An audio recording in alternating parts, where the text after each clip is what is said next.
नमस्कार दर्शकों, क्या आप जानते हैं कि क्यों माता पार्वती ने भगवान शिव का कंठ यानी गला जोर से दबा कर रखा था? वो क्यों, ये जानेंगे हम इस वीडियो में। नमस्कार दर्शकों, भक्ति संविदा यूट्यूब चैनल में आपका स्वागत है। ऐसी ही रहस्यमय, पौराणिक और रिलीजियस और धार्मिक कथा सुनने और जानने के लिए अभी हमारे चैनल को सब्सक्राइब करें और वीडियोस को ज़्यादा से ज़्यादा लाइक और शेयर करें और साथ ही बेल आइकन को प्रेस करके हमारी नई वीडियो की नोटिफिकेशन पाइए। तो दर्शकों, ये बात है समुद्र मंथन की। जब ऋषि दुर्वास, जो भगवान शिव के अवतार थे, उनका एक बार इंद्र सहित सारे देवताओं ने दुर्वासा ऋषि जी के हाथों दिए पुष्प का अपमान किया, उनका मजाक उड़ाया।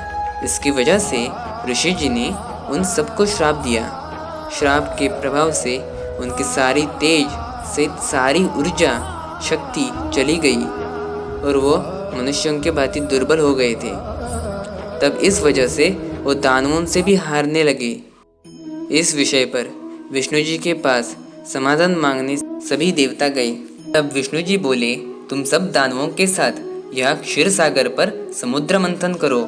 इससे जो अमृत उत्पन्न होगा वो सेवन कर तुम अमर होकर दानवों को हराकर अपने दैवी ऊर्जा फिर से पाओ। ये मानकर इंद्र सहित सारे देवता राक्षस राज बलि के पास गए, उन्हें मनाया, इसके लिए तैयार किया। अब समुद्र मंथन शुरू हो गया। उस समुद्र मंथन के लिए मंदराचल पर्वत को और वासुकी नाग को रस्सी बनाकर सारे समुद्र मंथन करने लगे। नारायण खुद कछुए बनकर अपनी 13 लाख किलोमीटर की पीठ पर मंदराचल पर्वत को धारण करके थे। उन्होंने वासुकी को बेहोश कर उसकी पीड़ा को कम कर दिया। समुद्र मंथन से जो अपेक्षा थी वो तो पूरी नहीं हो रही थी। इसके विरुद्ध इससे महाभयंकर हलाहल विष उत्पन्न हुआ। इसे कालकूट विष भी कहते हैं। इस विष के बुरे प्रभाव से सबकी सारी शक्तियाँ क्षीण होने लगी थी। अब सारे देवता तथा राक्षस, इनकी समुद्र मंथन करने की भी शक्ति खत्म हो रही थी। ये क्या हो रहा है, ये कहकर सब डरने लगे। तब महेश्वर महादेव ने अपने विराट रूप में जाकर वो हलाहल विष प्राशन किया। उस विष से पीड़ित महादेव को देख माता पार्वती ने उनका कंठ जोर से पकड़ा, जिसके प्रभाव से वो विष गले के नीचे नहीं उतरा। तब वो बोली, अगर ये विष आपके गले के नीचे गया होता तो आपके रुद्र रूप से यह प्रलय आ जाता। तथा विष्णु जी बोले, हे महादेव, अपने इस महाभयंकर कालकूट को भी कर सबको बचाया है। इस वजह से आपका कंठ नीला पड़ गया है तथा आप नीलकंठ महादेव के रूप में जाने जाएंगे। तथा माता पार्वती तब शिव जी को बेलपत्र की पावन शक्ति ग्रहण करने निवेदन भी किया। उस वजह से उनके गले का ताप भी शांत हुआ।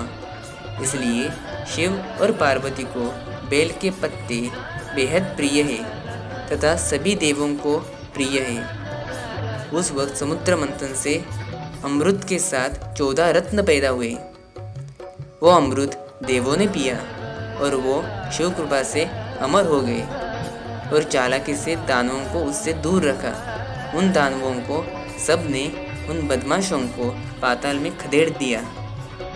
आज की इस कथा से हमें ये सीख मिलती है कि हमें हमारे मन का भी ऐसे ही समुद्र मंथन करना चाहिए। उस वक्त हमारे मन में उत्पन्न हुए हलाहल विष को यानी कष्टों को अपनाकर हमें सक्सेस पानी चाहिए और जीवन में आगे बढ़ना चाहिए। तब वो अमृत निर्माण होगा, वो होगा हमारे समाधानी सुख सुविधाओं से भरा हुआ समृद्ध जीवन जो हम सब चाहते हैं। इसके साथ असुरी विचार यानी गंदी आदतों को छोड़कर शिव तथा परमात्मा की ओर ध्यान केंद्रित करना चाहिए।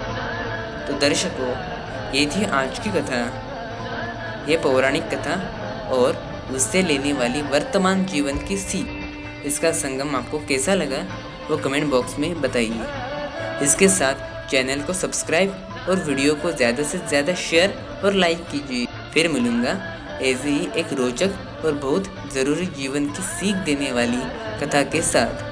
तब तक के लिए धन्यवाद। ओम नमः शिवाय। ओम नमो नारायणाय।